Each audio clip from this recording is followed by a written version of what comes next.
नमस्कार दोस्तों आपको याद होगा पिछले साल भारत में एक फाइटर जेट को लेकर काफी चर्चा हो रही थी। मैं बात कर रहा हूं अमेरिका के द्वारा बनाया हुआ दुनिया का सबसे एडवांस्ड फाइटर जेट F-35, जो कि ये जो फाइटर जेट था वो ब्रिटेन की नेवी के पास था, दैट इज F-35B लाइटनिंग 2। और इसको केरला में इमरजेंसी लैंडिंग करनी पड़ी थी और पूरे दुनिया में इसकी चर्चा हो रही थी। इनफैक्ट अगर आपको याद हो, भारत ने ऑफर भी किया था कि हम आपको हैंगर प्रोवाइड कर देते हैं। तो पहले इनिशियली जो है लोग मना कर रहे थे कि हैंगर में हम नहीं ले जाएंगे, क्योंकि हो सकता है भारत जो है उनकी टेक्नोलॉजी को चुरा ना ले। इस तरह की चर्चा काफी हो रही थी। मैं आपको बताऊं तो ईरान वॉर जो इस समय चल रहा है उसमें एक बहुत इंपॉर्टेंट मोड़ आया है।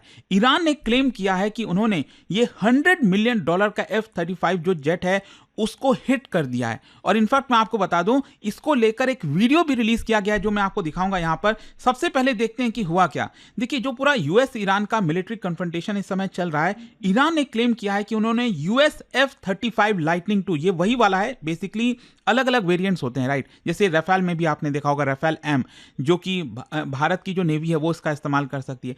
तो उसी प्रकार से F-35B लाइटनिंग 2 ये बेसिकली नेवी के द्वारा इस्तेमाल किया जाता है, उसको स्ट्रक किया है ईरान ने। और ये जो एयरक्राफ्ट है वो मिड एयर में ही डैमेज हो गया, उसको वापस रिटर्न आना पड़ा। पहले मैं आपको वीडियो दिखाता हूं। तो जैसा कि आप यहां पर देख सकते हो, तेहरान टाइम्स के द्वारा कल जो है पहले यहां पर यह बोला गया ब्रेकिंग यूएस F-35 टारगेटेड, और उसके बाद इन्होंने 6-7 सेकंड का एक वीडियो भी रिलीज किया है जो मैं आपको दिखाता हूं। यहां पर लगभग 7 सेकंड्स का है, ये आप देख सकते हो।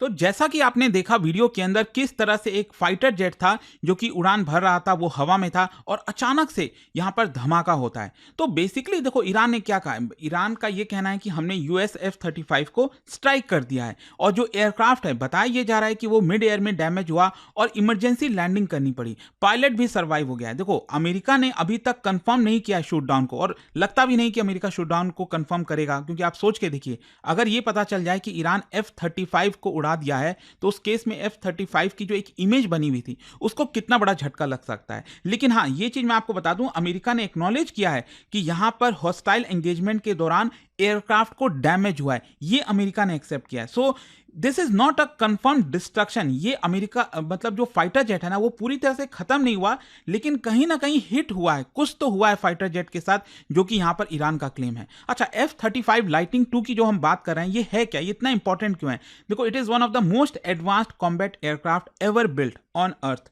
और यहां पर इसके कोर फीचर्स की बात करें तो ऑब्वियस सी बात है, एक तो स्टेल्थ टेक्नोलॉजी, मतलब रडार एब्जॉर्बेंट मटेरियल्स इसके अंदर लगे हैं कि इसको रडार के थ्रू डिटेक्ट करना ऑलमोस्ट इंपॉसिबल हो जाता है। मतलब इसका जो शेप है वो रडार वेव्स को डिफ्लेक्ट कर देता है। दैट इज वाई बहुत एक्सट्रीमली डिफिकल्ट है, स्पेशली कन्वेंशनल रडार्स के द्वारा।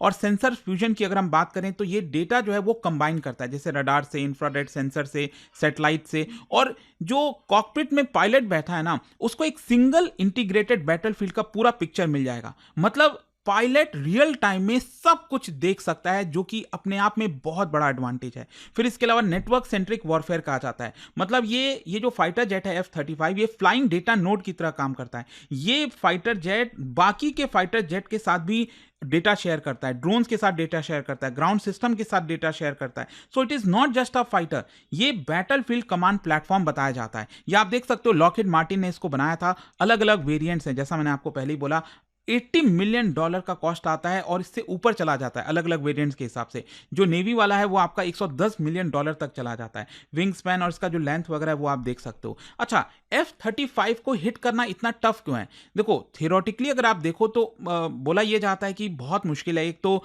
जो स्टेल्थ है उसकी वजह से विजिबिलिटी जो है, रडार विजिबिलिटी कम हो जाती है। ट्रैकिंग में प्रॉब्लम है। अगर इसको कोई डिटेक्ट भी कर लिया ना कि ये फाइटर जेट वहां से गुजर रहा है, तो भी इसको ट्रैक करना लगातार अनस्टेबल है। मतलब इतने तेज स्पीड से जाता है और अचानक से अपनी पोजीशन चेंज करता है कि वो अपने आप अनस्टेबल हो जाता है।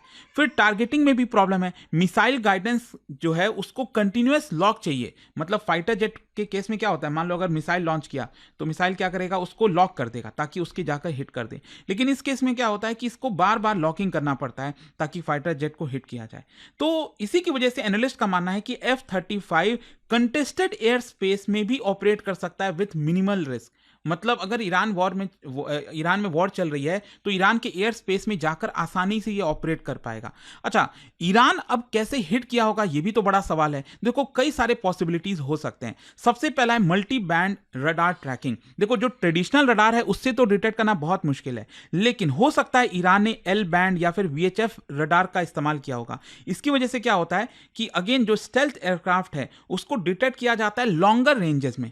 मतलब प्रिसीजन शायद उतना नहीं होगा, लेकिन स्टिल आप इन सारे बैंड्स के थ्रू जो है डिटेक्ट कर पाओगे थोड़ा बहुत। फिर इसके अलावा हो सकता है कि जो इंटीग्रेटेड एयर डिफेंस सिस्टम है ईरान का, मतलब इसके अंदर multiple radars, command system, missile batteries, इसकी वजह से हो सकता है कि जो वीक सिग्नल है उसको भी एक प्रकार से बेटर ट्रैकिंग के लिए इस्तेमाल किया जाए।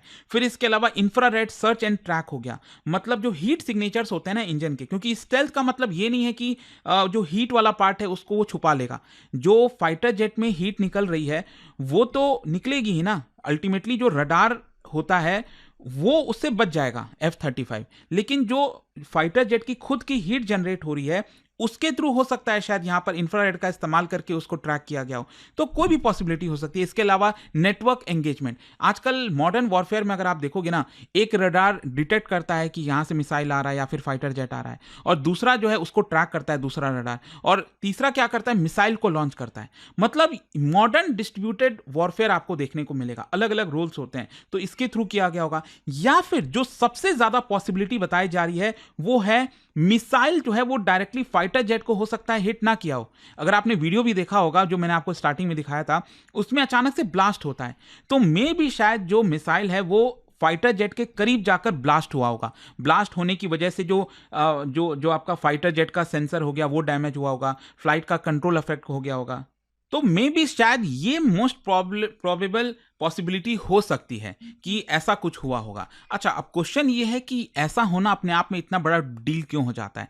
देखो, एक तो क्या है ना कि स्टेल्थ इनविजिबिलिटी, ये एक प्रकार से जो मिथ है वो चैलेंज हो जाती है। मतलब कि ये बोला गया हमेशा से F-35 इनविंसिबल है, उसको कोई ट्रैक ही नहीं कर पाएगा, और जो स्टेल्थ है इसकी वजह से यहां पर प्रॉब्लम आएगी दूसरे कंट्रीज को। लेकिन ईरान अगर इसको पार्शियल हिट भी करता है ना, तो कहीं ना कहीं ये प्रूव करता है काउंटर स्टेल्थ सिस्टम को कि वो कितने तेजी से एडवांस हो रहा है। टर्निंग पॉइंट आप कह सकते हो एयर वॉरफेयर डॉक्ट्रिन में। फिर दूसरा है राइज ऑफ एंटी एक्सेस या फिर एरियल डिनाइल, मतलब ईरान अपना जो डिफेंस सिस्टम है उसको इतना स्ट्रांग कर रहा होगा कि उसके एयर स्पेस में कोई भी फाइटर जेट वगैरह आके ऑपरेट ना कर सके। मतलब ईरान अपना लेयर्ड एयर डिफेंस हो गया, मिसाइल शील्ड्स हो गया, ये सारी चीजें जो है वो उसके थ्रू कर रहा होगा। देखो यहां पर एक और चीज मैं बता दूं, रशिया का भी बहुत इंपॉर्टेंट रोल आ जाता है। मैंने इसको लेकर एक अलग से वीडियो बनाया था कि कैसे रशिया जो हेल्प कर रहा है ईरान को। तो रशिया बेसिकली जो सैटेलाइट वगैरह के थ्रू डेटा वगैरह है वो जनरेट करके रियल टाइम में ईरान को प्रोवाइड कर रहा है,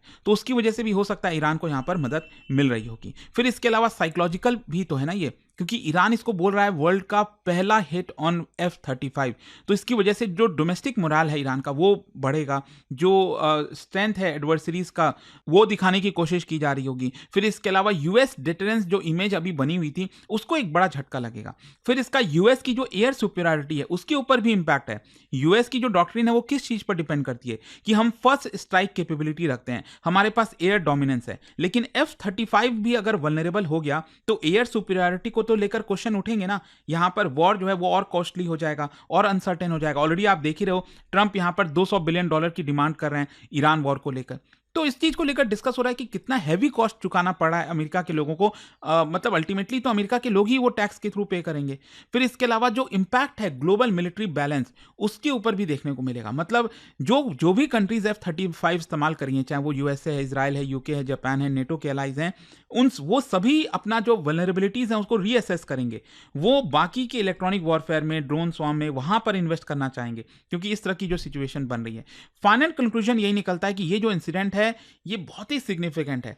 ये दिखाता है कि मॉडर्न वॉरफेयर में एक बड़ा ट्रांजिशन आ रहा है। कैसे? स्टेल्थ डोमिनेंस से कंटेस्टेड स्काइज की तरफ, प्लेटफॉर्म सेंट्रिक से नेटवर्क सेंट्रिक वॉरफेयर की तरफ, और सर्टेनिटी से अनप्रिडिक्टेबिलिटी की तरफ। मतलब ये जो खबर अगर पार्शियली भी ट्रू है ना, तो it marks the beginning of end of contested air superiority जो अमेरिका अभी तक क्लेम करता आ रहा था। देखते हैं आगे क्या होता है इस चीज को लेकर। जो भी इंपॉर्टेंट अपडेट आएगा मैं बताऊंगा। जाने से पहले एक इंटरेस्टिंग क्वेश्चन आप सभी के लिए, क्या बता सकते हो with reference to India's BMD phase 2, BMD that is ballistic missile development जो फेज 2 है, इससे रिलेटेड 2 स्टेटमेंट यहां पर दिए हैं।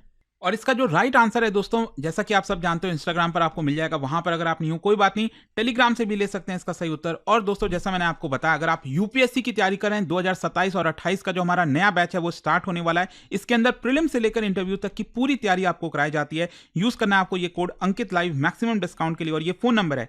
कोई भी डाउट है, प्रॉब्लम है बैच से रिलेटेड, इस पर कॉल करिए, मेरी टीम आपको अच्छे से गाइड कर देगी। स्टडी IQ IAS, आपका सिलेक्शन हमारा मिशन।